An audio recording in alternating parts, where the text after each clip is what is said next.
오늘 우리는 고린도전서 7장 18절부터 있는 말씀을 가지고 은혜를 받겠습니다. 18절 다 같이 읽겠습니다.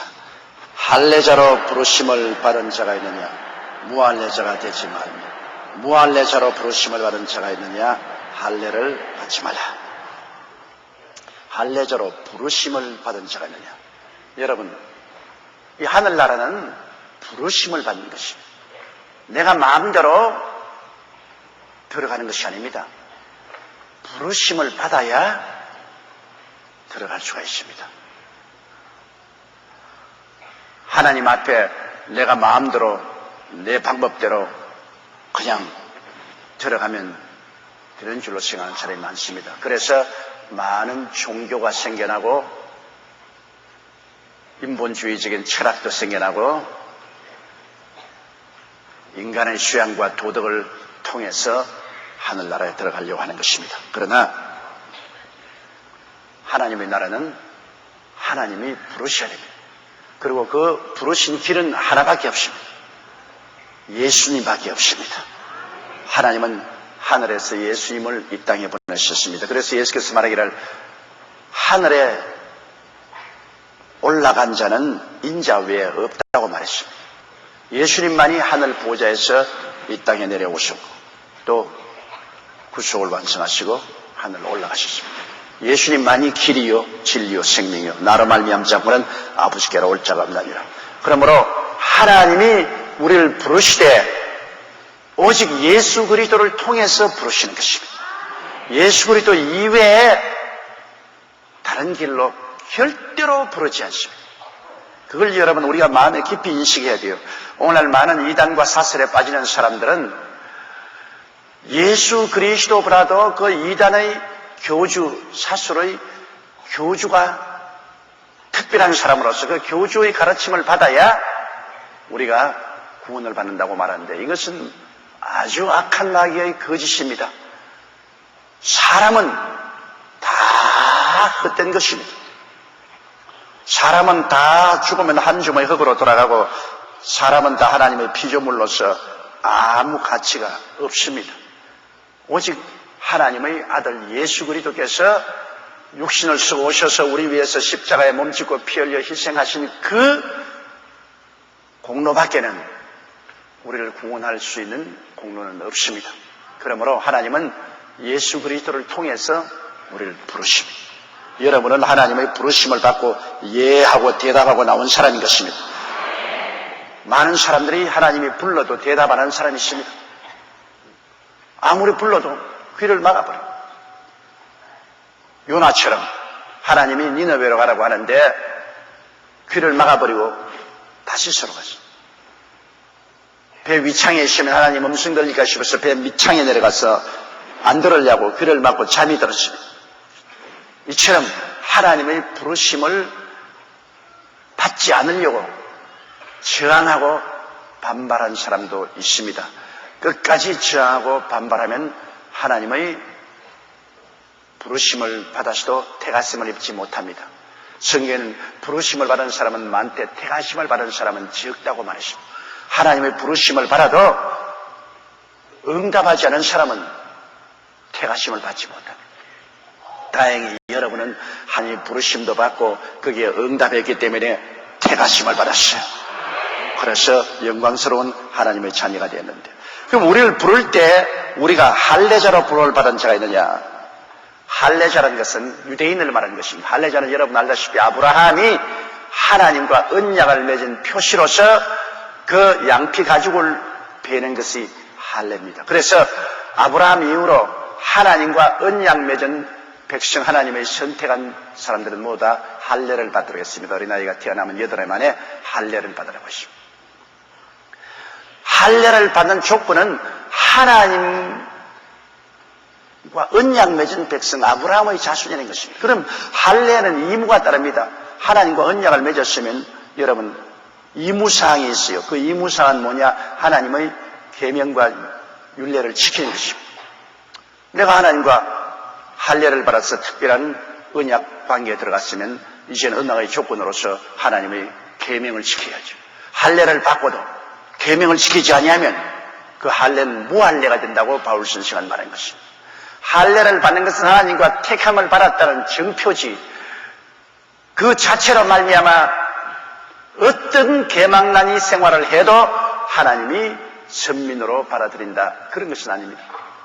하나님이 선민으로 받아들였으면 선민으로서 지켜야 될 의무와 조건이 있는데 그것이 바로 계명인 것입니다. 이스라엘 백성이 버림을 받은 것은 하나님 앞에서 할례는 받았으되 그 할례의 조건인 의무인 계명을 짓밟아버리고 지키지 않았습니다. 그러므로 그들은 할례가 무할례가 되고 말한 것입니다. 여의도 순복음 교인이 된다는 것은 굉장히 큰 특권입니다. 우리 교회에 등록을 하고 교직을 인정받았습니다. 그러나 여의도 순복음 교도라면 우리 여의도 순복음 교회의 규범과 질서를 지켜야 되는 것입니다. 나는 등록했으니까 여의도 순복음 교인이다, 그렇지 않습니다. 여의도 순복음 교인이 되면은 주일날 여의도 순복음 교회에 출석해야 되고, 여의도 순복음 교회 11조를 내야 되고, 또 우리 여의도 순복음 교회에 셀 시스템에 가입해서 셀 활동을 해야 되고, 하나님 사업을 하는 이런 여러 가지 의무를 다할 때 여의도 순복음 교회 교인으로서의 자격이 인정되는 것이지, 그냥 등록만 했다고 자격이 인정되는 것은 아니지. 우리가 할례만 받았다고 해서 하나님의 선민이 되는 것은 아닙니다. 선민이 되는 입문이 바로 할례입니다. 할례를 받았으면 그 다음에는 선민으로서의 계명과 율례를 지켜야 되는 것입니다. 그런데 할례자로 부르심을 받은 자가 있느냐? 이것은 유대인으로서 하나님의 부르심을 받은 자가 있느냐? 그러면 하나님이 불렀었는데, 야, 나는 이젠 하나님의 부르심을 받아 예수 믿고 구원받았으므로 이젠 할례를 지어야 된다 해서 외과적으로 수술해서 할례 받은 것을 따로 지울 필요는 없습니다. 왜냐? 여러분, 구원이라는 것은 구약의 언약에서 구원받는 것은 아닙니다. 구약의 언약은 이스라엘 백성이 지키지 아니함으로 철폐되었습니다. 우리는 새 언약을 맺었습니다. 새 언약은 예수 그리스도를 믿고 성령으로 거듭나는 것이 새 언약인 것입니다. 그러므로 새 언약에 들어오는 데는 구언약 때에 내가 할례를 받았기 때문에 그 할례를 이제 지어버려야 된다, 그렇게 생각할 필요가 없습니다. 유태인이든지 할례를 받았든지 구언약에 어떤 일을 했든지 구언약은 이미 철폐되었습니다. 무용지물이에요. 여러분, 우리가 일정 시대에 일본의 식민지 지배하에 있을 때는 일본 법을 따랐습니다. 그리고 일본 사람들이 발행한 화폐를 썼습니다. 돈을 썼어요. 일본 법을 지키고 일본 사람들이 찍어내서 준 화폐를 사용했는데 1945년 8월 15일 해방이 딱 되자 일본 정권이 무너지고 일본 식민지 지배가 철폐되었습니다.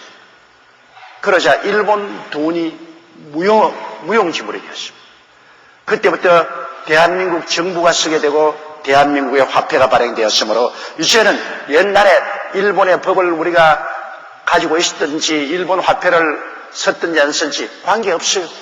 이제 일본 법은 철폐되고 일본 화폐는 철폐되었기 때문에 우리는 대한민국의 정부하에 들어오고 대한민국의 법을 지키고 대한민국이 발행한 돈을 쓰게 되었습니다. 그렇기 때문에 나는 옛날에 일본 식민지하에 있었는데 어떻게 하나, 옛날 일본 돈을 썼는데 어떻게 하나. 그 시대는 지나가고 말았는데 뭘 그 시대 가지고 이야기하는 것입니다. 지나가버린 시대는 거기에 소속한 모든 책임과義務도 함께 지나가버린 것입니다. 새로 출발한 거예요. 예수님 안에서는 이제 새로운 하늘나라 시민으로서 예수를 믿고 성령을 받아서 중생하여 구원받았기 때문에 이전 것은 지나갔습니다. 보라, 새 것이 되었습니다. 그러므로 옛날에 환례를 받았든 안 받았든 소용없어요. 옛날에 유대인이었든 이방인이었든 그 아무 관계 없습니다. 옛날에 유대인은 선민이고 이방인은 선택받지 못한 개로 취급받았는데 예수 안에서는 이제는 유대인이라고 해서 특별 취급받는 것도 아니고 이방인이라고 해서 분리되는 것도 아닙니다. 유대인이나 이방인이나 예수를 믿기만 하면 용서받고 성령으로 거듭나는 것이기 때문에 우리는 새로운 언약하에 새로운 법을 지키는 것입니다. 무슨 법이냐? 할례의 법이냐? 아닙니다. 믿음의 법인 것입니다. 옛날 유대인의 법은 할례를 먼저 받고 그 다음 계명을 지켜야 되는데 우리는 뭐냐? 먼저 믿어서 구원을 받고 그 다음에 성령의 법을 따라 사는 것입니다. 성령의 인도를 따라 사는 것이에요. 확실히 다르죠. 할례 받고 계명을 지켜야 구원받는다. 우리는 믿고 그 다음 성령의 인도를 받으면 구원받는다. 완전히 다른 세상입니다. 그렇기 때문에 할례자로 부르심을 받은 자가 있느냐? 유대인으로서 하나님께 부르심을 받아서 예수를 믿게 되었으냐? 무할례자가 되지 말며. 이 할례를 없애야 된다고 병원에 가서 할례 받은 것을 도로 다 외가지 수술로서 없애버리는 그런 수고를 할 필요가 없습니다. 왜? 구원받은 천국에는 그런 의식과 형식이 이제는 다 무용지물이 되고 말았던 것입니다. 또 할례를 무할례자로 부르심을 받은 자가 있느냐? 할례를 받지 말라. 이방인이 나 예수 믿었으니까 나도 야훼 하나님의 자녀가 되었으므로 유대인처럼 할례를 받아야지. 아니야, 받을 필요 없어. 왜냐? 그 시대는 지나가고 말았어. 새 시대가 왔어. 할례 받을 필요가 없어. 믿기만 하면 되는 것이기 때문에. 그러므로 할례 받은 사람도 믿기만 하면 구원받았으니 할례를 무할례로 만들 필요가 없고, 무할례자가 또 믿기만 하면 구원 얻기 때문에 하나님 백성 되기 위해서 할례 받을 필요가 없습니다. 구약 시대에는 여러분 이스라엘 총회에 들어오려면 반드시 할례 받아야 돼요. 유대인이나 이방인이나 이스라엘의 총회에 들어오려면 할례 받아야 돼요. 그러나 지금은 하나님의 나라에 들어오는데 그런 조건이 필요 없습니다. 오직 믿음밖에는 없는 것입니다. 오직 믿음. 유대인도 믿음으로, 이방인도 믿음으로, 동서양을 막론하고 믿음의 조건 이외에 다른 조건은 없습니다. 믿음으로 말미암아 성령의 은혜를 통해서 우리가 신앙생활을 하는 것입니다. 그러므로 19절을 보십시다. 할례 받는 것도 아무것도 아니요 할례 받지 않은 것도 아무것도 아니로되 오직 하나님의 계명을 지킬 따름이라. 하나님의 계명은 뭡니까? 예수 믿고 서로 사랑하라. 따라 말씀했어요. 예수 믿고 서로 사랑하라. 이게 하나님 계명입니다. 그러므로 우리가 오늘날 해야 될 일은 예수 믿고 그 다음에는 서로 사랑하는 것입니다. 예수 믿고 성령 안에서 서로 사랑하는 것이 계명입니다. 하나님이 우리에게 주신 새로운 계명은 바로 사랑인 것입니다. 예수 믿고 사랑하라. 그것이 이제는 할례 받는 것도 의미가 없고 할례 안 받는 것도 의미가 없습니다. 그렇기 때문에 옛날 유대인들이 지키던 구약시대의 종교적인 의식과 형식은 이미 다 십자가에서 철폐되어 버리고 말한 것입니다. 종교적인 의식과 형식을 지킴으로 구원받는 것이 아닙니다. 왜냐하면 구약시대에는 토요일날 꼭 성일로 지켜야 되는데 오늘날도 기독교파에서 토요일날 지켜야 구원받는데 그런 위대한 구원에 그런 조건을 붙이면 안 돼요, 여러분. 위대한 구원, 하나님의 아들이 오셔서 십자가에 못 박여 몸을 찢고 피 흘린 너무나 어마어마한 대가를 지불하고 구원을 열었는데 이 구원을 토요일날 지켜야 구원받는다. 토요일 안 지키면 구원 못 받는다. 그런 조건을 붙이면 안 됩니다. 너무나 막대한 희생을 지불하고 막감당의 은혜를 주시기 때문에 지금은 그런 사소한 조건을 가지고 이래저래 하면 안 돼요. 지금은 오직 믿기만 하면 되는 것입니다. 믿고 성령을 따라 사랑으로 행하는 것이 우리 예수 믿는 사람들인 것입니다. 그렇기 때문에 할례 받는 것도 아무것도 아니고 또 할례 안 받는 것도 아무것도 아닙니다. 하나님의 계명을 지킬 거라면 오늘날 신약시대 하나님의 계명은 예수 믿고 사랑으로서 실천하는 것입니다. 주님께서 말하기를 내가 내 새 계명을 주느니 서로 사랑하라. 20절요. 각 사람이 부르심을 받은 그 부르심 그대로 지내라. 예수 믿었다고 해서 별난 짓 하지 말라는 것입니다. 어떠한 처지에서 구원을 받았든지 그 처지에서 예수만 잘 믿으면 된다. 너는 직업이 도축업을 하는 사람이기 때문에 너는 예수 믿어도 안 된다. 도축업을 버리고 직업 바꾸라. 천만에요. 도축업을 하든 안 하든 직업이 상관이 없습니다. 그 부르신 그 직업 그 가운데서 예수만 잘 믿으면 되는 거예요. 물론 죄를 짓는 직업은 부르심을 받으면 나와야죠. 창녀가 구원을 받으면 뭐 이 부르심을 받은 그대로 있으니까 나는 예수 믿고 창녀 노릇하면 된다. 그건 아닙니다. 창녀의 노릇은 분명한 죄가 되는 것이기 때문에 하나님의 법에 어긋난 죄를 짓고 있는 것이기 때문에 그것은 나와야 돼요.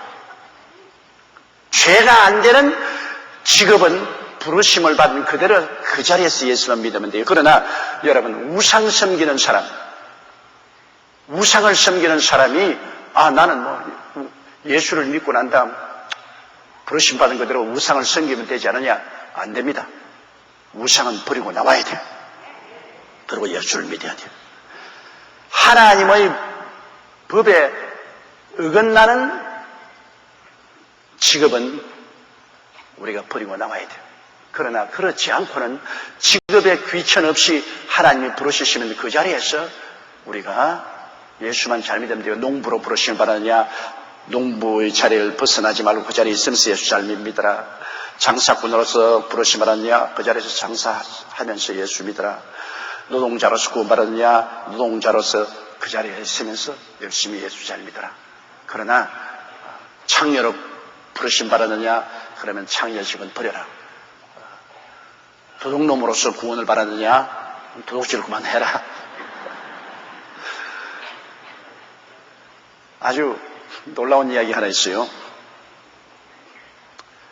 이거 한국에서 실제로 있은 이야기인데 도둑놈이 여자 기숙사에 들어가서 고등학교 여학생 물건을 훔쳤는데 그 여학생이 무슨 귀중품이 있어요. 그 당시에는 세라 제복을 입었는데 세라 제복을 훔쳐서 집에 왔어요.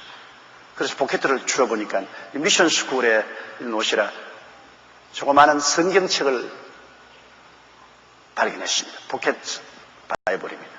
그 도둑놈이 밤일을 하니까 낮에는 할 일이 없잖아요.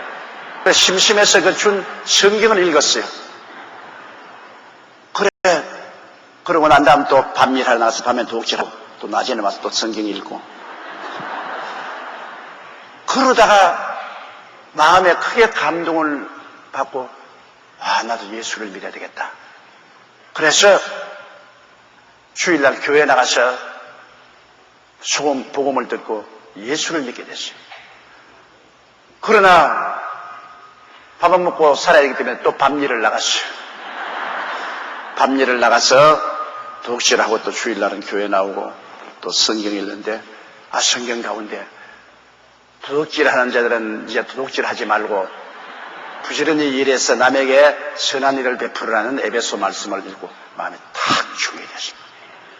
그래서 그는 예수를 믿고 도둑질은 계속할 수 없구나. 말씀을 읽고 기도하는데 마음에 굉장히 괴롭거든요. 도둑질을 옛날엔 자기 직업이었는데 이 직업을 그대로 가지면 안 되겠다.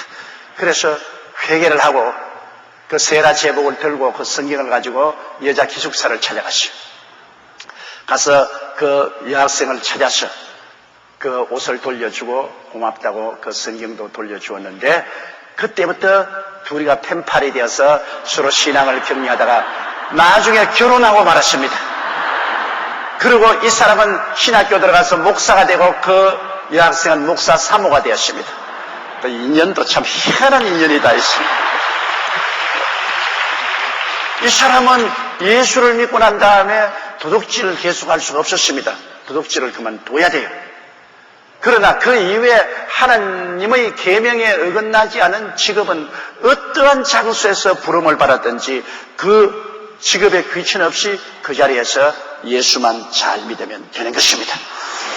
내가 예수 믿었기 때문에 내가 직업을 버리고 내 직업을 바꿔야 된다. 그럴 필요는 없습니다. 하나님의 법에 어긋나는 계명에 어긋나는 직업은 버려야 되겠지만 그러나 계명에 맞는 것은 그렇게 할 필요가 없어요. 내가 옛날에 한참 부흥회를 할 때 장항에서 부흥회를 하고 기차를 타고 올라오는데 한 50대 되는 할머니가 저쪽에 앉아서 자꾸 나를 쳐다보고 내가 또 옆에 보면 이러고 또 내가 이렇게 있다가 이렇게 쳐다보면 또 이렇게 하고 이러더니만 그 다음 과일을 사가지고 깎아가지고서 내게로 오더니만 목사님이시지요? 나보고 그러더라고요. 아, 그럼 목사를 어떻게 하냐 그랬는데 내가 가만히 앉아서 보니까 목사 같아요. 나는 어느 교회 목사님 일도 모르고 목사님 설교도 들은 적이 없습니다. 그때는 제가 올챙이 목사였으니까 아직까지 조그마한 목사님. 그러나 아무리 봐도 목사님 같아서 그래서 내가 이 과일을 사가지고 왔다고 잡수시라고. 그래 고맙다고 내가 과일을 먹으니까 옆에 자리가 비었는데 앉더니만 목사님 상담을 좀 하고 싶습니다. 그 무슨 상담입니까? 나는 일찌감치 남편이 세상을 뜨고 혼몸이 되어서 5 자녀를 길렀는데요. 그런데 내가 하는 직업이 술도가입니다.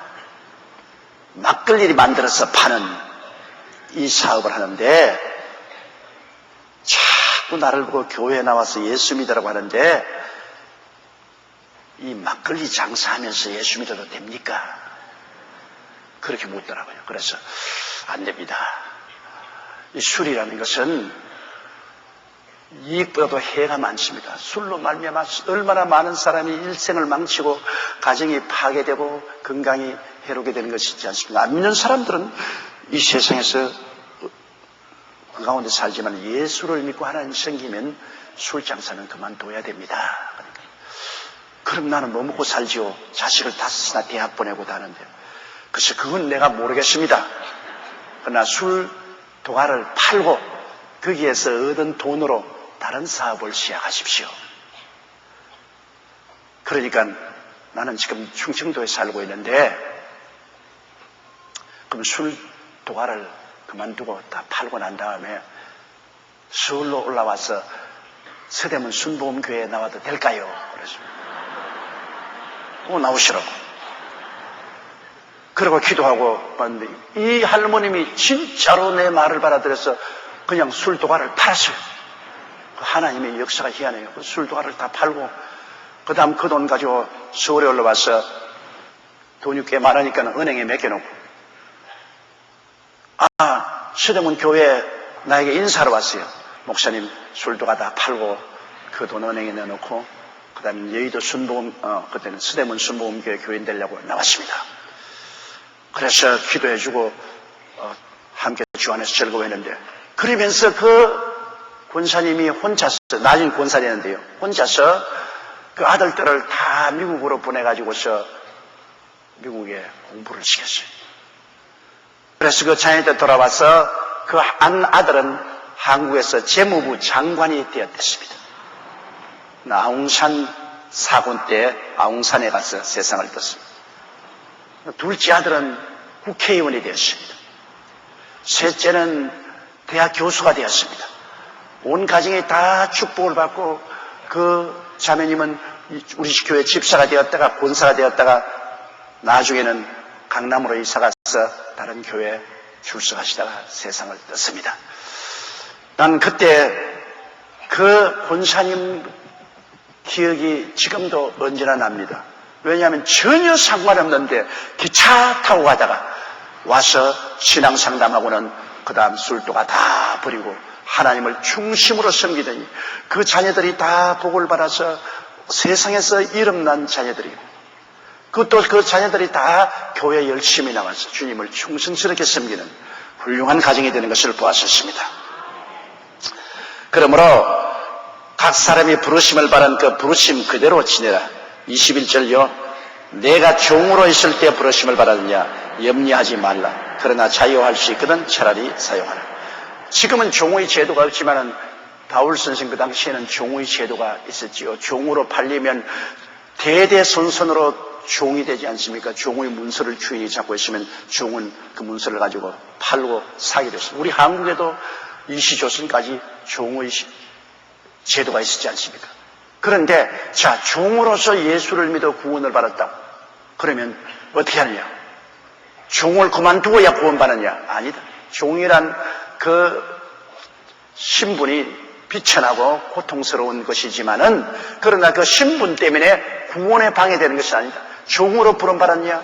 종으로 그대로 있으면서 예수 잘 믿으면 그대로 구원받는 것이지 종의 신분 때문에 구원받지 못하는 일이 없다. 그러나 자유롭게 될 수 있으면 자유를 하라.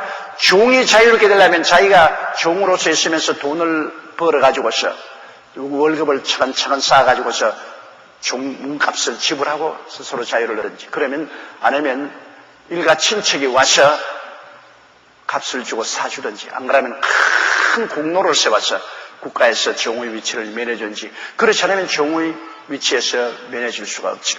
그러나 종이라고 해서 구원 못 받는 게 아니다. 미국에 그 많은 흑인들이 종으로 불려가서 목화밭에서 짐승 이하의 대접을 받으면서도 많은 흑인들이 구원을 받고, 여러분 흑인들이 지은 노래가 굉장히 많습니까? 찬송가. 나 같은 죄인 살리신, 이거 흑인들이 지은 노래입니다. 이 흑인이 이 노래를 의미 없이 지은 것이 아닙니다. 이것은 원래 짓기는 흑인이 지은 것이 아니지만은 이 흑인들을 잡아서 미국이나 구라파에서 팔던 선장이 있습니다. 이 선장이 나중에 회개하고 예수를 믿고 이 찬송을 지었는데, 이 찬송을 지은 작사는 있어도 작곡자가 없습니다. 왜냐? 이 사람이 어떻게 해서 이 노래를 지었냐면, 흑인들을 배에다가 짐짝지를 싣고서 그렇게 상품으로 끌고 가는데, 흑인들이 너무나 괴로우니까 흑인들이 앓는 소리가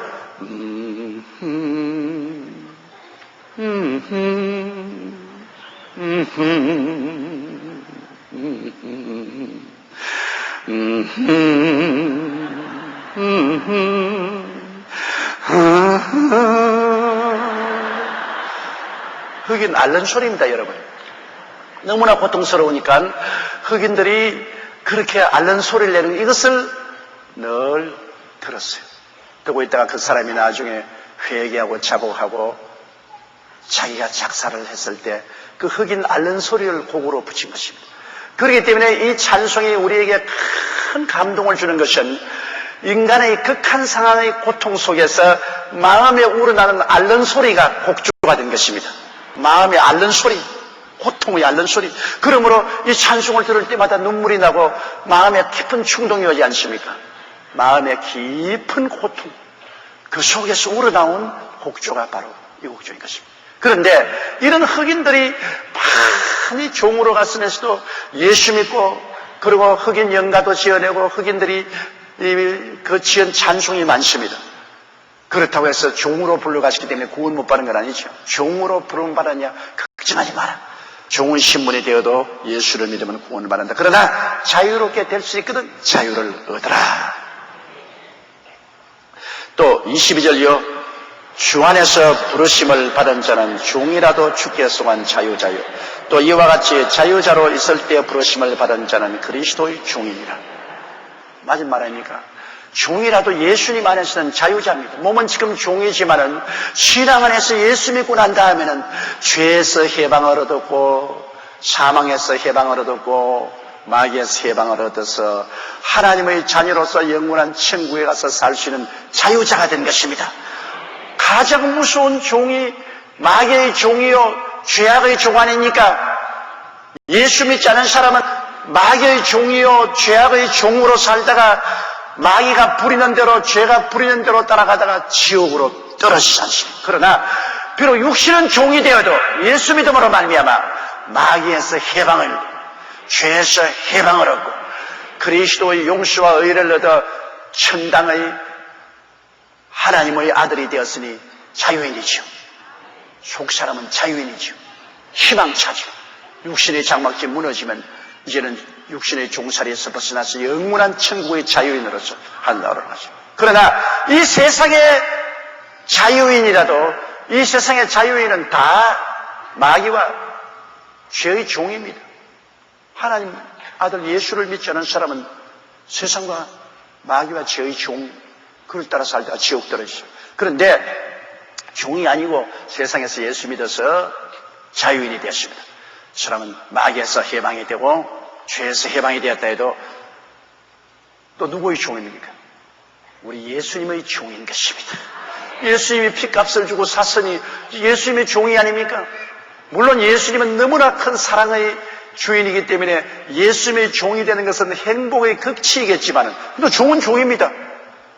여러분 다 지금 자유인이라고 생각하지만 영적으로 우리 예수님의 종입니다.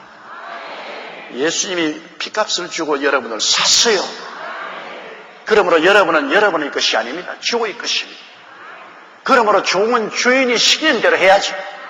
오늘 여러분이 자꾸 하나님의 성령과 씨름을 하는 이유는 종이 되었으면 주님이 시키시는 대로 해야 되는데 주님의 시키시는 대로 하지 않고 자기 멋대로 하기 때문에 성령과 씨름을 하게 되는 것입니다.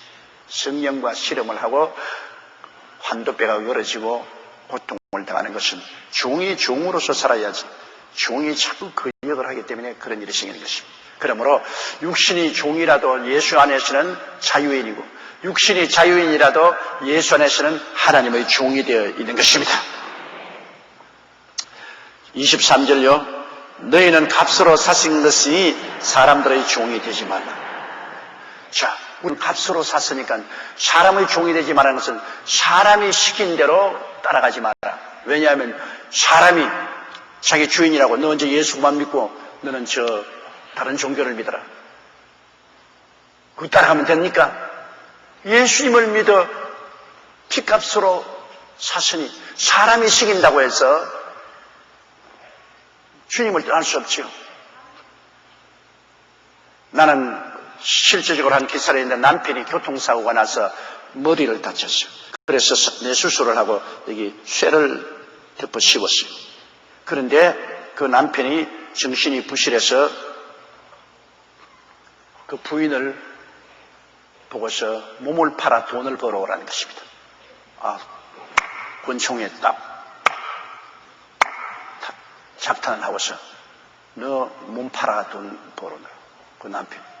그리고 부인은 아주 순진한 부인인데 나는 그런 거 못하니까 그러면 너 죽여버리겠다. 그래 남편이 성경을 인용을 합니다. 아내들이여 남편에게 복종하기를 죽게 하더라. 그래서 내가 남편인데 내가 내게 복종해야 될 것이다. 근데 그 부인이 교회 잘 나가는 부인인데 성경에 아니면 그랬거든. 남편들아 아내들아 남편에게 복종하기를 죽게 하더라. 그런데 남편이 주님처럼 올바르게 인도할 때 순종을 하는 것이지 죄지으라 할 때 순종하는 말은 아닌데 그 남편이 강하게 그렇게 하니까 그래서 남편이 가자고 했어요. 끌려나가시 길거리에 끌려나가지고서 이제 홍등가에 가서 텍사스 총 같은 곳에 가서 길거리에 남편이 지키고 있으면서 너 빨리 지나가는 사람 호객을 해서 여관으로 데려가서 그래서 돈 벌어 나오라. 난 여기 기다릴 테니까. 안 벌어오면 죽여버린다.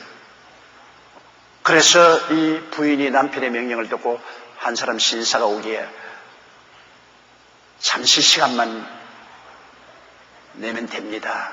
나하고 같이 여관으로 가지 않겠습니까? 그러니까 이 사람이 적극 수갑을 채워버리거든. 경찰관이야. 그가 호객을 하는 처음 하는 사람이 바로 경찰관이야. 길거리에서 호객 행위를 했다고 잡혔어요. 재판을 받게 됐는데 그 부인이 울면서 우리 남편이 정신이 이상이 되었어요. 나보고 강제로 몸을 파라고 하기 때문에 남편에게 순종할 수밖에 없어서 그렇게 했다고. 그래서 재판관이 그 정상 참작을 해서 그를 무죄로 백방하고 남편은 정신병원에 입원을 시켜서 치료받을 수 있게 했다는 기사를 읽어본 적이 있습니다. 그러므로 우리는 하나님이 값주고 사셨으므로 신앙 문제는 하나님께 순종해야지 사람의 종이 되어서 사람이 몸 팔아 한다고 몸 팔고 도둑질해오라 한다고 도둑질해오고 나쁜 짓 하라 한다고 나쁜 짓 하는 사람의 종이 되어서는 안 됩니다. 여러분 신앙만은 타협할 수 없어요. 우리가 결혼 생활에도 아내는 남편에게 복종해야 될 것은 마땅한 일이고 또 남편은 아내를 사랑해야 마땅한 일이지만은 그러나 남편의 종이 되고 아내의 종이 되어 신앙적인 문제에 타협을 하면 이거는 보통 문제가 아닙니다. 남편이 주일날 나 오늘 놀러 가자. 오늘은 운동장에 가서 경기나 보고 오늘 등산을 하자. 오늘 교회 안 된다. 남편에게 복종해라. 그러면 여러분 나는 예수 그리스도의 피로 값주고 산 사람이 사람의 종이 되겠습니까? 주님의 종이 되겠습니까? 둘 중에 하나 택해야 돼요. 아무리 남편이 내 남편이지만은 나의 주인이지만은 그러나 주일날 교회 나가지 말고 운동장에 경기 구경하라고 등산하라고 주님 섬기지 말라고 하는 데는 그건 복종할 수가 없습니다. 사람의 종이 될 수가 없어요. 또 아내가 아무리 귀하고 사랑스럽다 할지라도 아내가 남편에게 여보 왜 11조 내지 마. 얼마나 피땀 흘려서 벌은 돈인데 나 돈 이 돈 필요해. 그러면 11조 내지 말고 내게 줘. 그래? 그럴까? 에라 하나님 난 모르겠어요. 서라. 그거는 하와가 선악과 따가 먹고 난 다음 여보 같이 죽어. 살아도 같이 살고 죽어도 같이 죽어야지. 나만 먹고 나만 죽으면 어떻게 해? 그래? 오늘 좋다. 내놔. 나도 먹지. 그러고 먹는 거와 같습니다. 그거 안 되지. 사랑이 아무리 좋다 해도 아내의 잘못된 길로 이끄는데 종이어가지고서 그 말을 따라가면 안 되죠. 11조 안 돼. 내가 아무리 당신을 사랑하지만 하나님보다 사랑할 수는 없어. 하나님 앞에 11조 드려야 하는데 내가 11조만. 그럼 당신 날 사랑하지 않은 거라냐? 글쎄, 나는 먼저 하나님을 사랑하고 그 다음엔 너를 사랑하는 거야. 나는 절대로 타협할 수 없어.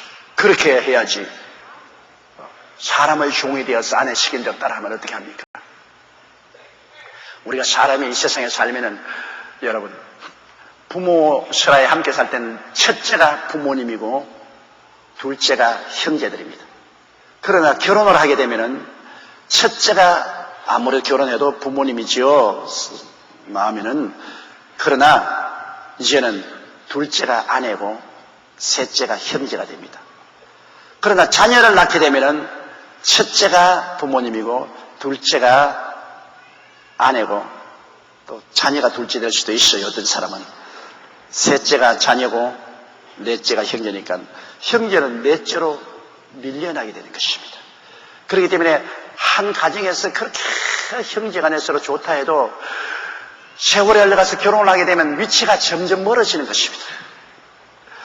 모든 사람이 부모는 언제나 우리가 모셔야 되니까 부모가 제일 중심이 되어야 되고 그 다음에는 남편이고 아내고 그 다음에는 자녀고 그 다음에는 형제는 그 다음이 되는 거죠. 이건 우리가 세상 살아갈 동안에 꼭 이 질서를 지켜야 돼요. 자기 남편이나 아내보다도 형제를 더 사랑하면 그 가정은 무너집니다. 또 자기 아내보다도 자기의 형제나 이웃을 더 사랑하면 안 되죠. 질서는 지켜야죠. 꼭 부모는 섬겨줘야 되지만 가정을 이루면은 부모 다음으로는 부부간이고 그 다음에는 자녀고 그 다음에는 형제고 그 다음에 일가 친척입니다. 이러한 질서가 우리가 지켜야 되죠. 그렇기 때문에 우리는 이러한 우리의 개인적인 가정적인 연결 속에서 사람의 종이 되면 안 됩니다. 그 가운데 부모보다도 더 가장 높은 곳에 있는 분이 하나님이신 것입니다. 이러므로 우리의 제일 먼저는 하나님이시고 그 다음 둘째가 부모고 셋째가 부부고 넷째가 자식이고 다섯째가 형제고 여섯째가 일가 친척이죠. 그런 여러분 질서가 있는 것입니다. 그러므로 제일 먼저인 하나님의 명령은 그 누가 무엇이라고 말해도 흔들리면 안 되는 것입니다. 절대로 하나님 말씀에는 복종을 하고 순종을 해야 되고 사람의 종이 되어서 사람이 시키는 데 따라서 하나님을 거역하는 일은 있을 수가 없는 것입니다. 이건 우리의 생명인데 그건 있을 수가 없는 일이야. 24절요. 형제들아 각각 부르심을 바란 그대로 하나님 함께 거하라.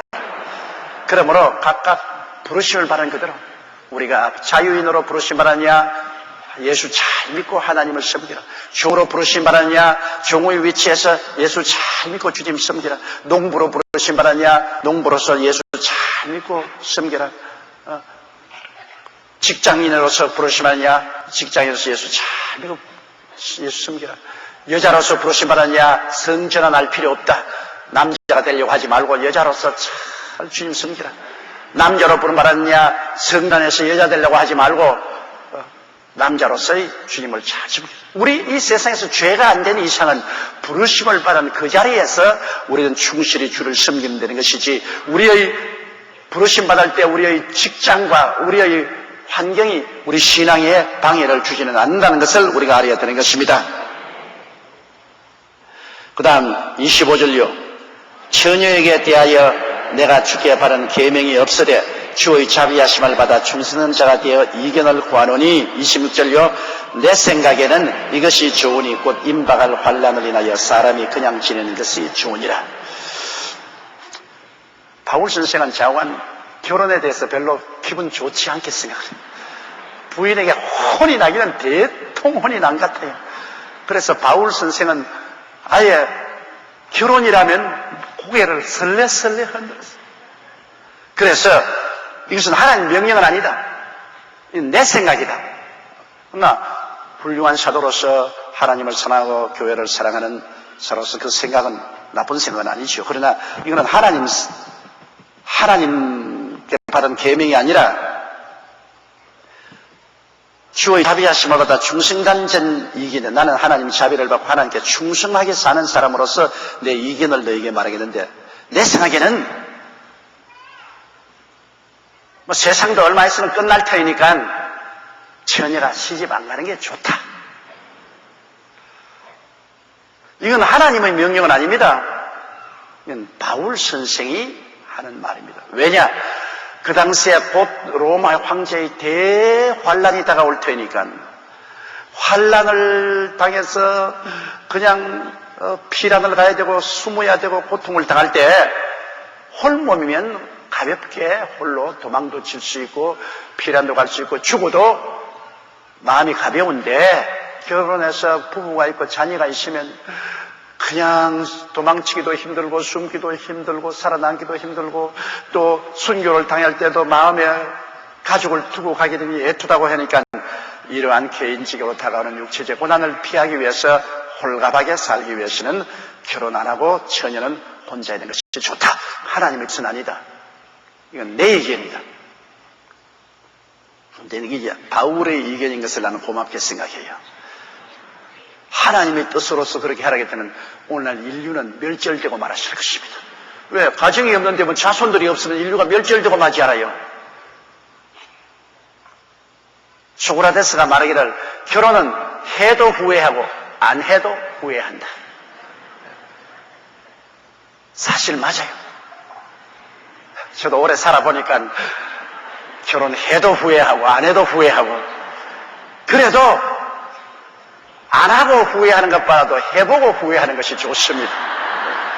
안 했으면 늘 결혼했으면 어떨까 그렇게 생각하고 안 한 것을 후회하는 것 손해가 많죠.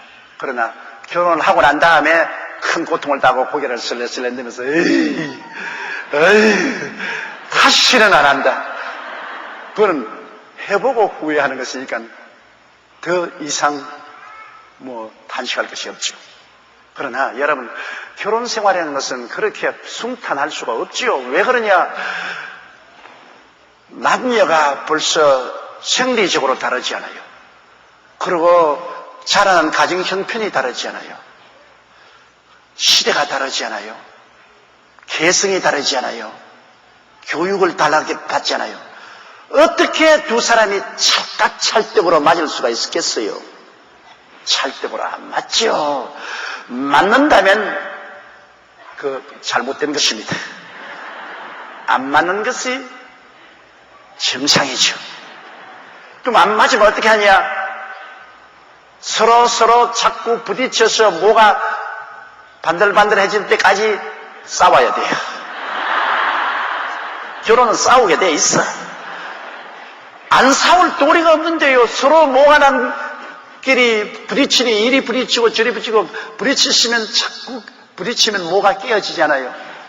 그것이 여러분 모가 깨어져서 서로 조화가 되는 것이 10년도 걸리고 20년도 걸리고 50년도 걸리고 70년도 걸리고 죽을 때까지 에이구 잘 죽었다 시원하다 그렇게 될 수가 있는 것입니다.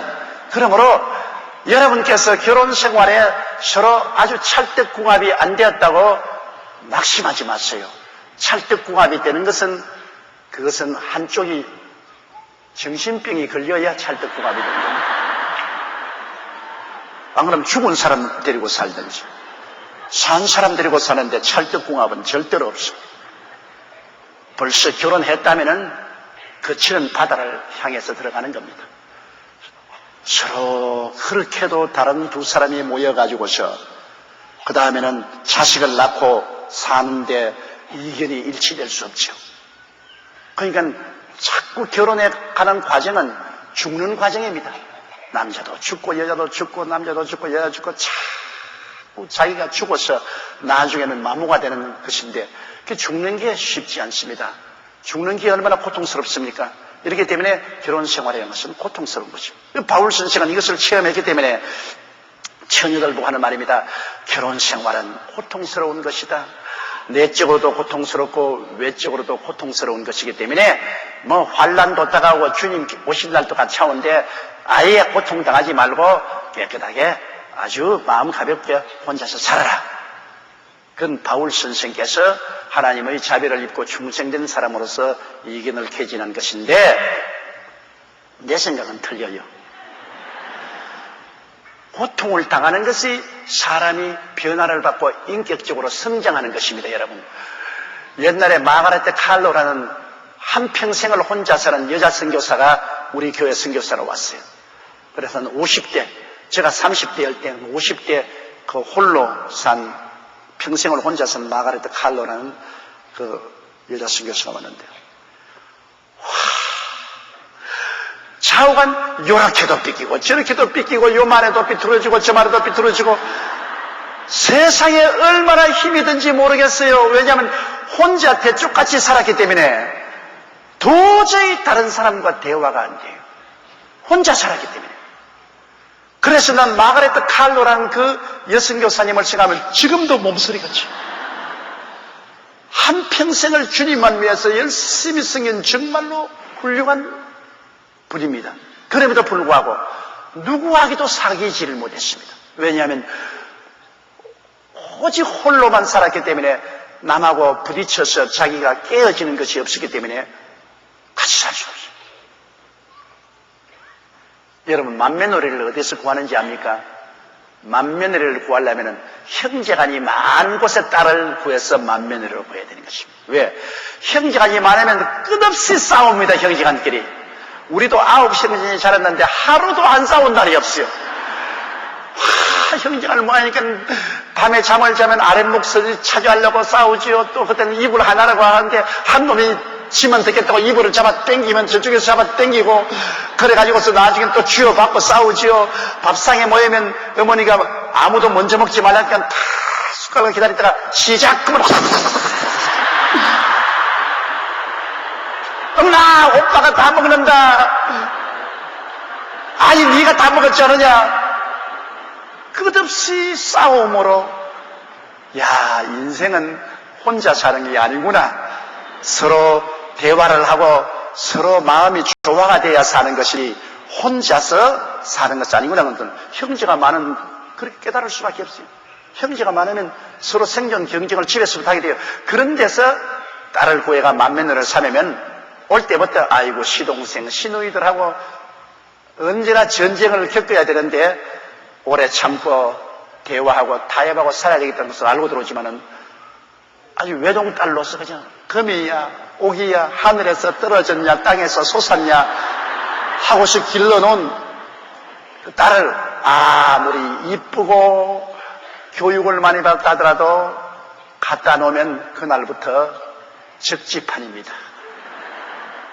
아예 그냥 도저히 같이 대화하고 타협하며 양보하고 깨어지는 것을 배우지 못하기 때문에 무시무시한 전쟁이 일어나는 것입니다.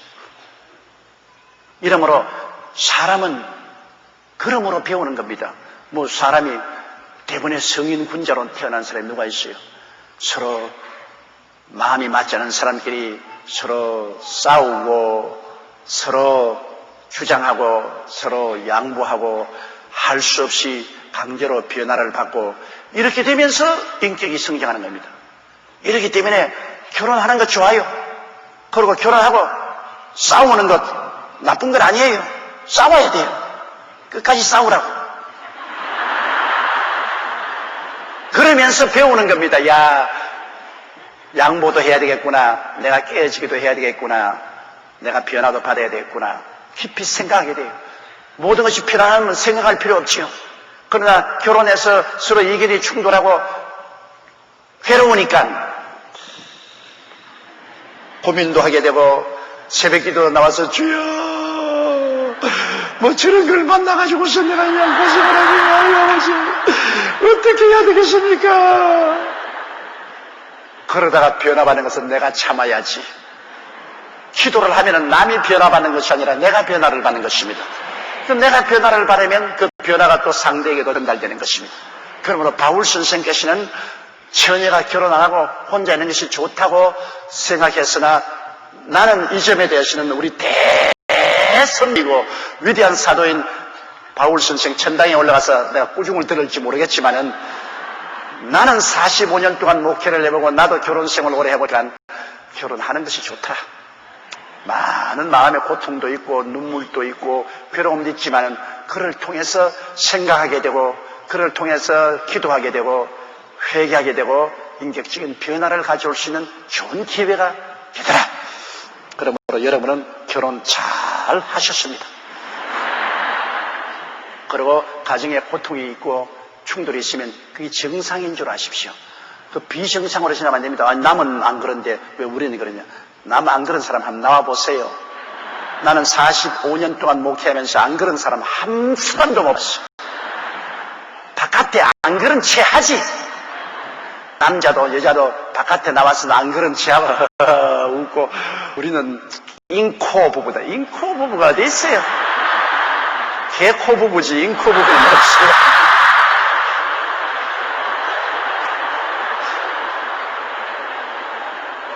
다 부딪힌다고요. 다 부딪힌다고요. 그게 정상인 줄 알고 그것을 받아들이고 그 안에서 변화를 받으면서 행복을 추구하는 것이 참된 생활인 것입니다. 자, 27절요. 내가 아내에게 매였느냐 노이기를 구하지 말라. 아내에게서 노였느냐 아내를 구하지 말라. 아이고 바울 선생님 왜 이래요? 좀 바울 선생은 이 부부나 가정에 대해서는 상당히 비관적인 태도를 취하고 있습니다. 내가 아내에게 놓이지 않았느냐 이혼은 하지 마라. 이혼은 그 범죄니까 이혼은 하지 마라. 아내에게 매였느냐 노연하려고 하지 마라. 죽든지 살든지 그 십자가 짊어지고 살아. 아내에게 노였느냐 얼씨구나 좋다 다시 결혼하지 마라. 얼씨구나 좋다 다시 결혼하지 마라. 어떠한 사람들이 자기 부인이 죽으면 화장실에 가서 아이고 이거 좋은가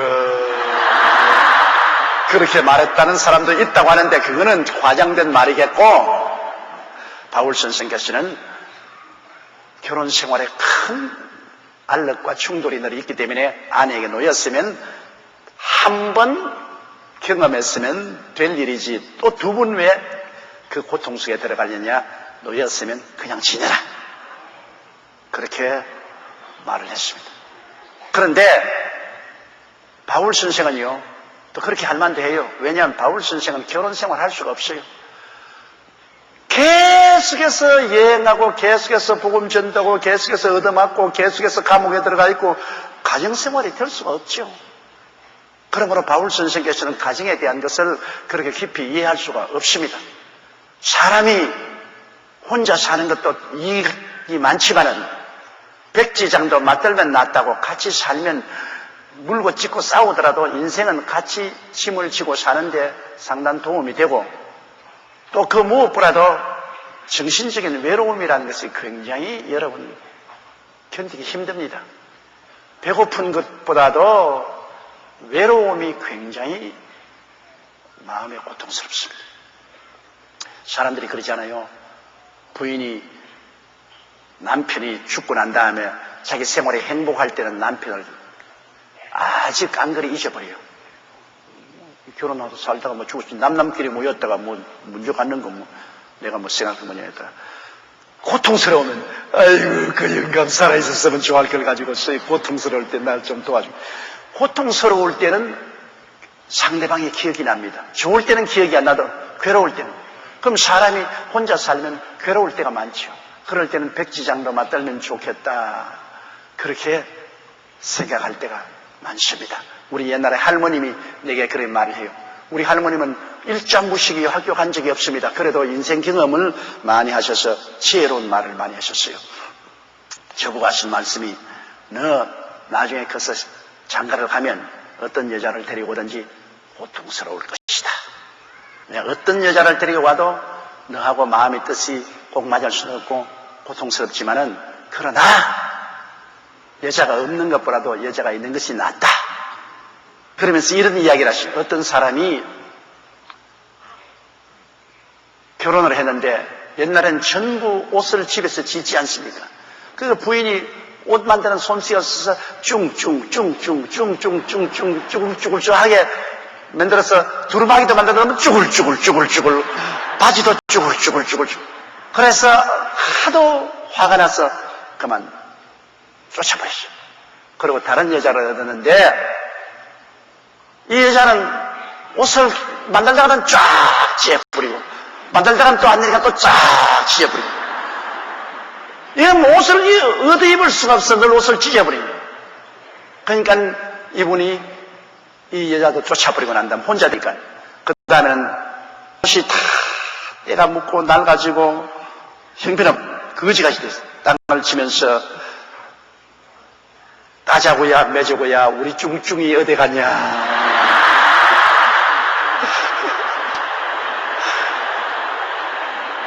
그래도 쭝쭝이가 있어야 된다. 그 말을 하시면서 우리 할머님이, 네가 결혼하더라도 여간 모자라더라도 그래도 있는 것이 도움이 되고 좋단다. 그러고 내 등을 탁 치면서 웃으시더라고요. 그러나 그때 내 생각에 왜 할머님이 이런 이야기를 하시냐 했는데, 내가 살아보니까 그 말이 맞아요. 그래도 밉다 좋다 해도 있는 것이 좋죠. 마음의 고독이 채워질 수 있습니다. 아무도 없으면 고민할 필요도 없지요. 고민할 필요도 없는 것은 굉장히 공백이 있고 고독한 것입니다. 특별히 악한 남자, 악한 여자를 제껴놓고 난 다음에는 여간 싸우더라도 싸우는 것이 그게 재미가 있는 겁니다. 안 싸우면 심심하지 않아요? 비 온 후에 땅이 굳어진다고 싸우면 나면 또 정이 더 깊어지고, 또 싸우고 나면 더 이해가 되고 또 깊어지고. 그러니까 특별히 악한 남녀는 제껴놓고 평범한 사람은 그저 그래도 결혼하는 것이 좋아요. 그래서 바울 사도서에서는 아내에게 노예남을 받았느냐? 그러면 다시 아내를 구하지 말라 했는데, 또 바울 선생에게 내가 욕을 얻어먹을지 모르겠으면, 노예남을 받았으면 세상 체면대 교회에 한 1, 2년 혼자 있다가 그냥 외롭게 살지 말고 또 구해. 저는 그렇게 고민을 하고 있습니다. 우리 교인들요. 뭐 아내가 죽고 난 다음에 6달도 안 해서 결혼한 사람 많아요. 그건 내가 말이 체면을 봐서라도 그렇게 하지 마라. 세상에서 체면봐도 그럴 수가 있느냐. 적어도 한 해는 기다려야지. 한 해도 안 가 그냥 조바심이 나가지고 6달 이내에 그냥 결혼을 하고 그렇게 하는 사람인데, 그거는 안 되고 세상 체면이 있잖아요. 그러니까 아내가 세상을 때거든 적어도 한 1년, 2년 기다리고 그 다음에는 정 외로워 살기 힘들거든 또 장가가는 게 좋아요. 저는 그렇게 고민하고 있는데, 또 하늘나라에 올라가서 바울 선생의 꾸중된 말을 하고 있습니다. 그러나 내가 이렇게 하는 것은, 이것은 하나님의 명령이 아니고 바울 자신의 생각이라고 말씀을 하시기 때문에 나도 내 생각을 한번 피력을 해본 것입니다. 나도 하나님 믿고 충성스럽게 섬기려고 하는 사람이기 때문에 내 의견도 말할 수 있다고 생각합니다. 28절요. 그러나 장가가도 죄지는 것이 아니요 처녀가 시집가도 죄지는 것이 아니로되 이런 이들은 육신의 고난이 있으리니 나는 너희를 아끼노라. 자, 뭐 죄하고 관계할 건 없죠. 장가가는 것이 죄가 될 수가 없고 시집가는 것이 죄가 될 수 없지요. 그것은 하나님이 원래 창조의 첫 출발에서부터 남자가 그 여자를 떠나 아내와 연합하여 부모를 떠나 아내와 연합하여 한 몸이 될지라고 너는 생육하고 번성하여 땅을 충만하라 했으니까 결혼해서 자녀를 두고서 사는 것이 하나님의 뜻입니다. 그렇기 때문에 장가가는 것도 죄지는 것이 아니요 처녀가 시집가는 것도 죄지는 것이 아니로되 바울이 생각하는 것은 내가 너희를 아끼기 때문에 너희가 육체의 고통을 당할까 고통을 면해주고 싶은 생각이 나서 그렇다. 그건 바울 선생의 우리에 대한 간절한 사랑의 뜻을 말하는 것입니다. 결혼을 하면 거기에 따라오는 반드시 부대된 고통이 있다. 그 고통을 당하지 않고 사는 것이 좋지 않느냐. 그렇게 바울 선생이 말한 것이니 저건 우리를 생각해서 해주신 것이니 고맙게 생각하고 시집 가든지 장가 가든지 여러분 알아서 하세요. 그것은 죄지는 것이 아니기 때문에. 그 다음 29절요. 형제들아 내가 이 말을 하노니 때가 단축하여진 거로 이후부터 아내에 있는 자들은 없는 자같이 하며 바울 선생은 그 당시에 바울 살아있는 그 당시에 예수님이 재림할 줄로 알고 있었습니다. 그만큼 주님의 재림을 초대 교인들은 임박한 것으로 알고 있었습니다. 바울 선생 이후 지금 2000년의 세월이 지났는데 그때를 바울 선생은 말세라고 생각했으니 지금 우리가 사는 시대는 이제 말세지 말세인 것입니다. 말세의 벼랑 끝에 쓴 것이 오늘 우리 시대 아닌 것입니다. 바울 선생이 그 당시에도 말세라 했는데 지금은 말세지 말이 시대에 우리가 살고 있는 것입니다. 그렇기 때문에 주님 오실 날이 아주 임박이 왔으므로 다른 데 정신 팔 일이 없다. 그러므로 안에 있는 자도 없는 같이 살아.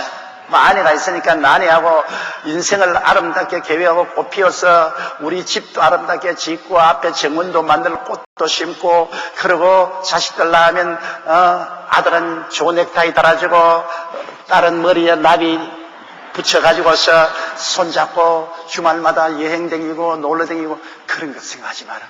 그거 다 세상 아주 복잡한 일 아니야. 주님 곧장 오실 것이니 그냥 아내가 있으면 없는 듯이 살아. 없는 듯이 살아. 뭐 아내에 위해서 그렇게 관심을 기울이고 그런 시간 보내지 말고 주님 열심히 쓰기고 없는 듯이 살아.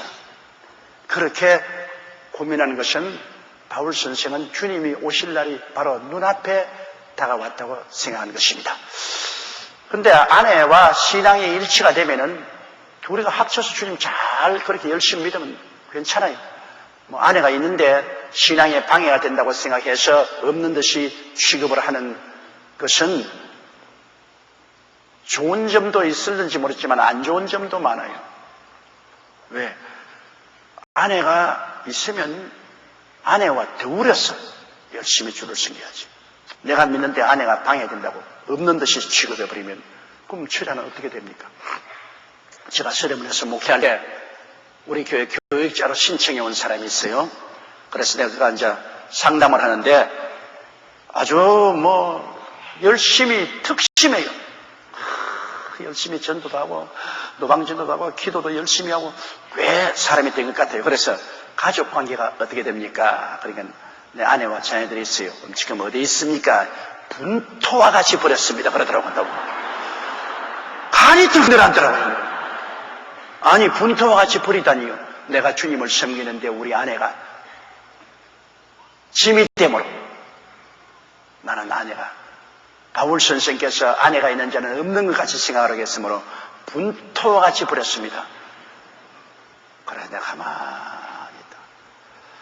자기 혈육과 친척을 돌보지 않은 자는 불신자보다 더 악하다고 성경에 말을 했어요. 당신이 결혼 안 했으면 몰라도 결혼했으면 처자를 책임져야 될 것이 아니요. 그 아내를 분토와 같이 버렸다고요. 나도 당신을 분토와 같이 버리노라. 나가세요. 그렇게 한 적이 있습니다. 여기에 바울 선생께서 말한 것은 아내가 있는 자다 없는 같이 살아가는 것은 분토같이 버리라는 것이 아니고 너무 아내 사랑에 마음이 침착해서 하나님에 대한 사랑을 등한히 하지 말라 그 말인 것입니다. 예를 들어 말하면 새벽기도 나오는데 아내가 아이고 그냥 오늘 따뜻한데 그냥 자 새벽에 추운데 왜 나가 그냥 자 그러더니 그래 그럴까 아이고 뭐 하나님 새벽기도 다음에 가고 그냥 자자. 그 다음날 또 일어났으면 아이고 다음 달부터 요번 달은 그냥 새벽에 자 자꾸 당신이 이렇게 일어나서 부스럭거리면 내가 잠을 잘 수. 그래 그럼 다음 달부터 하지. 다음 달에 했습니다. 아이고 내년부터 해. 내년부터. 지금은 그러지만 이렇게 되면 문제가 되죠. 이렇게 되면 문제. 또 부인들이 새벽기도 나오면 남편이 못 나가게 한 사람 앉아니까 잡아당기면서 왜 자는 사람 깨워주고 부스럭거리냐 나가지만 그냥 자. 안 그래도 하나님이 다 살펴보시고 돌봐주셔. 나가지만 그런 여러 가지 면에서 신앙의 장애가 될 수가 있지요. 장애가 될 수 있는 것은 사실입니다. 그러므로 그런 장애를 우리가 받지 않으려면 혼자 살고 혼자 신앙생활하는 것이 좋다. 그러나 이제 기왕 결혼해서 살면은 그런 장애를 받지 말라는 것입니다. 아내가 그러더라도 털쳐버리고 교회 나가고 남편이 그렇게 하더라도 털쳐버리고 교회 나가고 이수도 없는 것처럼 하나님 중심으로 살아라. 그게 조금 바울 선생이 말하는 좀 육체적인 고난에 따르죠. 알력도 따르고 서로 마음도 상하고 하는 게 있겠지만은 그러나 안에 있는 자는 없는 것 같이 하나님 중심으로 서고 그 아내의 의견을 따라서 하나님 사업에 등한히 하지 마라. 그 말인 것입니다. 이 30절요. 우는 자들은 울지 않는 자같이 하며 기쁜 자들은 기쁘지 않은 자같이 하며 매매하는 자들은 없는 자같이 하며. 이거 뭐 주님 오실 날이 여러분 내일 당장 주님이 오신다면 여러분 오늘 뭐 하겠습니까? 내일 당장 주님이 온 것을 확실히 한다면 여러분 아파트 청약을 하겠다고 오늘 뛰어나가겠습니까? 안 하겠죠. 아들 인류대학 보내겠다고 가야 공부 시키겠다고 야단하겠습니까? 안 하겠죠. 내일 당장 주님 오시는데 뭐 아파트 청약이 무슨 소용이 있으며 인류대학이 무슨 소용이 있으며 좋은 옷을 지금 사러 백화점에 갈 리가 뭐 어디 있으며 뭘 잘 먹으려고 할 거 있습니까? 다 가볍게 하죠. 모든 것 다 청산해버리고 내일 주님 오실 것이니 모든 것 다 털어버리고 나가지 않겠습니까? 바울 선생께서는 그 당시에 주님이 곧장 그 생애 속에 올 것으로 알고 있었기 때문에 바울 선생께서는 자 이제는 우는 자들 세상에 그저 가정의 문제 개인 문제 생활 문제 자녀 문제 때문에 우는데 그 문제도 생각하지 마라. 이제 주님 곧 오시는데 그 울고 있을 필요가 없다. 또 출세했다고 기뻐하고 시집 장했다고 기뻐하고 집 샀다고 기뻐하고 그 기뻐할 것 없다. 순식간에 떠날 것인데 뭘 그거 가지고 기뻐하느냐. 울 예가도 없고 기뻐할 예가도 없다. 그 말인 것입니다. 우는 자들은 울지 않은 자같이 하며 기쁜 자들은 기쁘지 않은 자같이 하며 매매하는 자들은 없는 자같이 하며. 물건 사고 파는 것 이익을 남기려고 하는 것도 주님 곧장 오는데 뭐 사고 팔고 이익 남기려고 그렇게 하겠냐. 적당히 빨리 처리하고 나가야지. 굉장히 바울 선생께서는 주님이 그 당시에 곧 올 것으로 내다보았기 때문에 그 임박한 주의 재림에 대해서 몸가짐을 가볍게 하라고 주님께서 말씀하셨습니다. 제가 신학교 다닐 때 창악산에서 어떤 이단 종파가 생겨서 주님 오신 날짜를 정해놓고 난 다음에 거기에 산 사람들이 주님이 오신다고 해서 집도 막 그냥 흙값으로 팔았어. 그리고 뭐 집에 있는 가재도구도 다 그냥 공짜로 사람들이 막 그 집에 몰려들어서 그냥 없는 듯이 공짜로 다. 그러고 난 다음에 이 사람들이 전부 흰 옷을 입고 저 삼각산 꼭대기에 올라가서 교주 따라서 하늘에 날아가는 연습한다고. 그러고 있었는데 정한 날에 주님이 안 왔어요. 모두 다 거지가 됐습니다. 집도 다 팔아버리고 직장도 그만두고 애들 학교 나가는 것도 다 못 가게 하고 그 중에 일부분이 서대문 우리 교회로 왔습니다. 훗날에 우리 교회 장로도 되고 권사도 됐는데 그분들 한 말이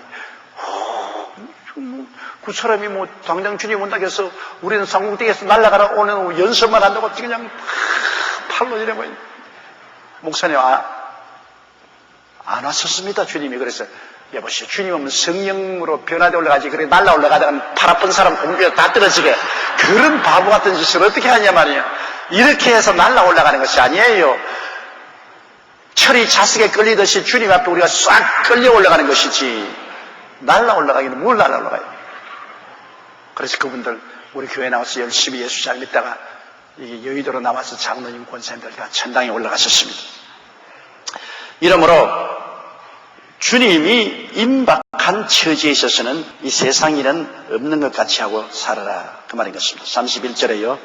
세상 물건을 쓰는 자들은 다 쓰지 못하는 자같이 하라. 이 세상의 흔적은 지나갑니다. 이 세상 흔적은 지나가기 때문에 세상 물건 쓰는 것도 이거 다 악착같이 다 쓰고 가려고 하지 말고 그냥 없는 것 같이 그렇게 살아.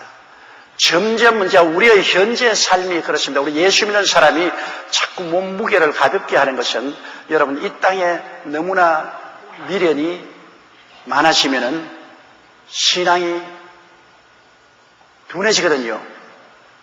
우린 찬송했잖아요. 큰 풍파 일어나는 것 세상 줄 끊음일세 주께서 오라 하시면 내 본향 찾아가리.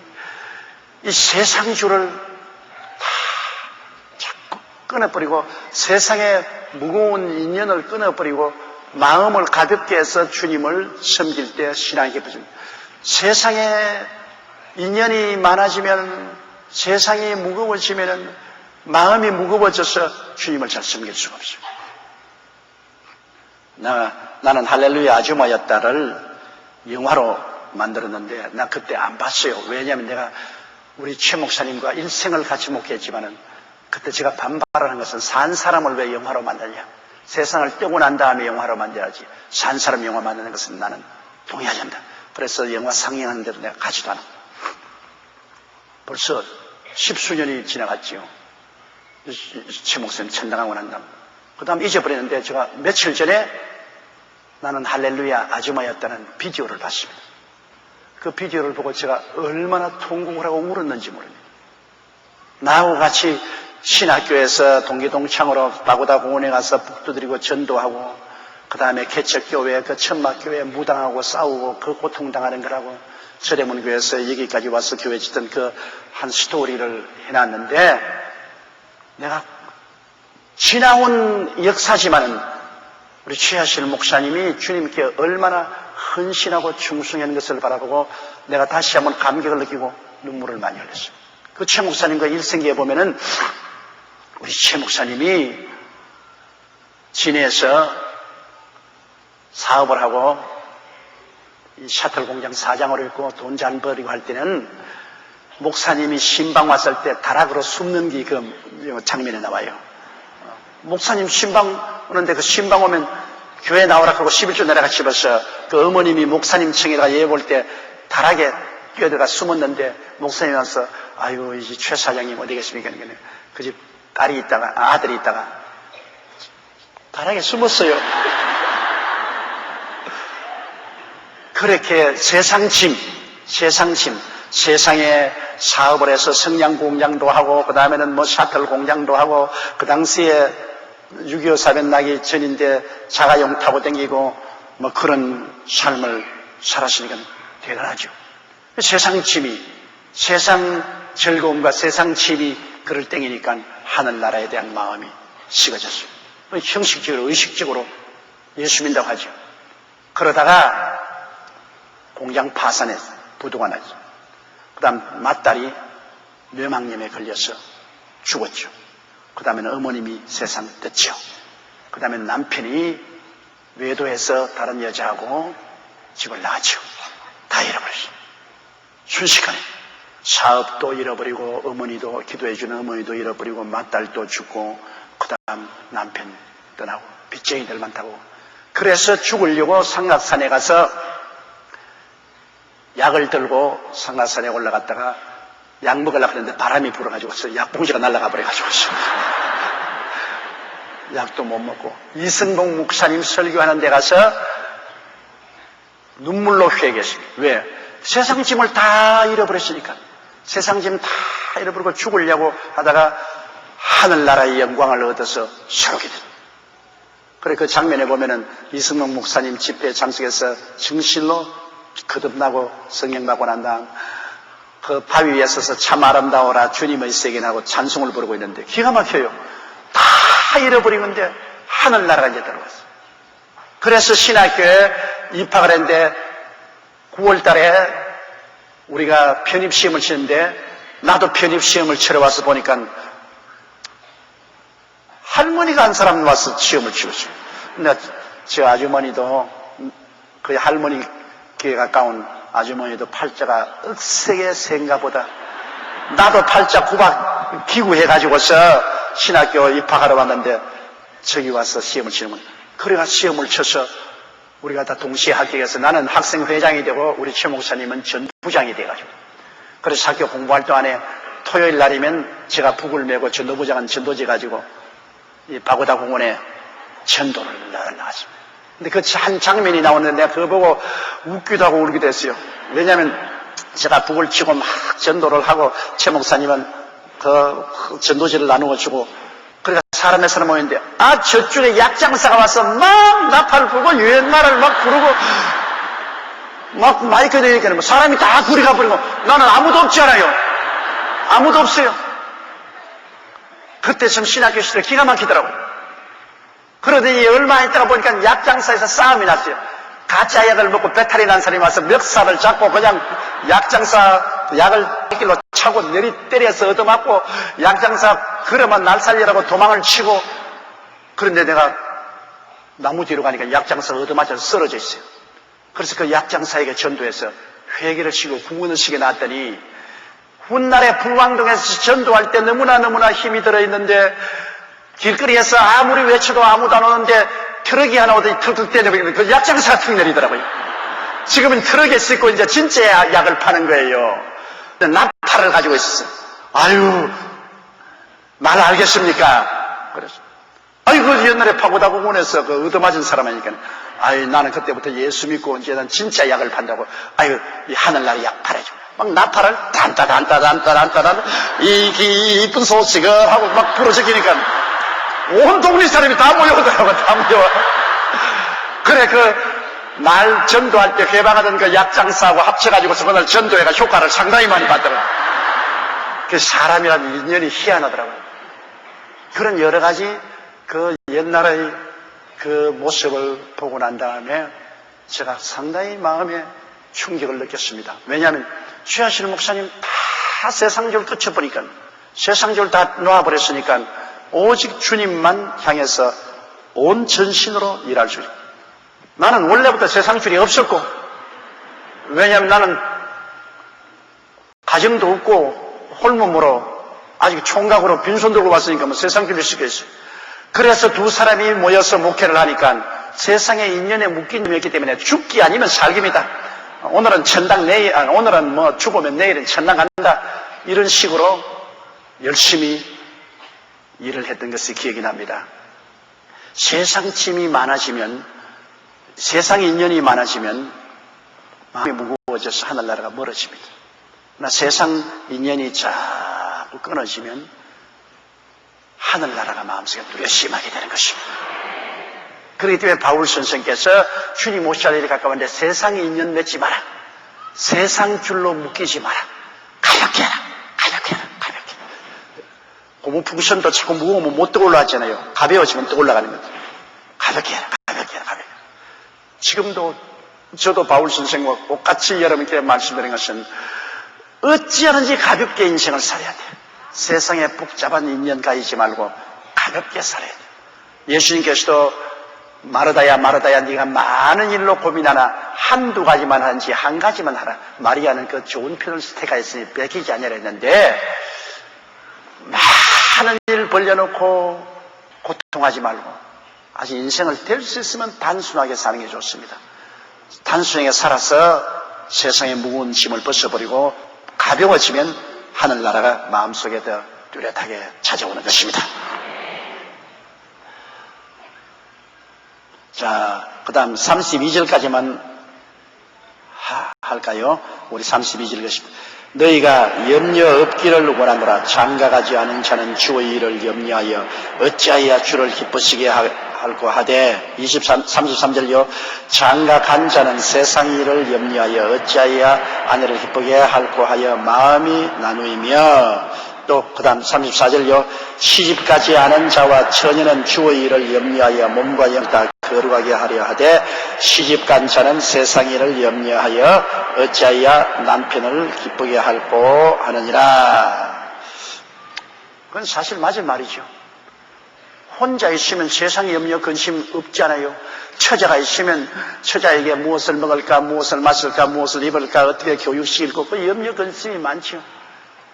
나는 사실 저 세상에서 하나님이 너 세상에 다시 태어나라 그러면 난 여자로 태어나겠어요. 남자로 살아보니까 너무 힘들어. 왜? 남자로 살아나면은 처자들 다 먹여 살리고 돌보아야지요. 그리고 가정 돌보아야지요. 너무나 힘이 무거워 책임이 커. 그런데 여자들은 시집만 잘 가면 좋은 남편 만나면 아예 기 노래를 부르면서 살 수 있지, 편안하게. 그렇지 않아요. 잘못 시집 가니까 고통을 당하지. 시집만 잘 가면 편안하게. 남자 되는 것 절대로 자랑스러운 일이 아닙니다. 전쟁에 나면 여자들은 전쟁하고 남자는 총알 가지러 전쟁에 다 나갑니다. 그렇기 때문에 여기도 보면은 자, 아내와 자식이 있으면 거기에 어떻게 처자를 돌볼고 염려하기 때문에 하나님에 대한 충성이 많이 줄어지고 또 이 여자들도 처녀와 과부로 있으면 전심으로 주를 섬기겠지만은 그러나 시집 가면 남편을 어떻게 섬길까, 자식들을 어떻게 돌볼까 마음이 번뇌가 많아져서 신앙의 장애가 된다. 그 말이 맞습니다. 그 말이 틀린 것은 아니에요. 그러함에도 불구하고 처자를 거느리고 번뇌하면서도 주님을 잘 믿어야 되겠고 또 남편과 자식들을 돌보면서 번뇌하면서도 주님을 잘 섬기게 여러분 노력해서 마음에 큰 힘 있는 믿음을 우리가 가지도록 노력해야 되실 것입니다.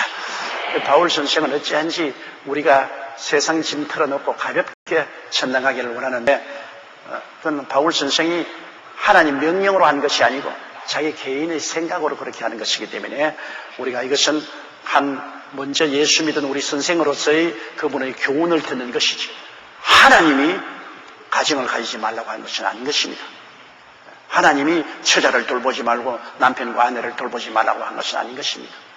하나님은 그런 모든 책임을 걸머쥐면서라도 주님을 중심으로 섬기고 그 나라와 그 일을 구하는 것이 좋습니다.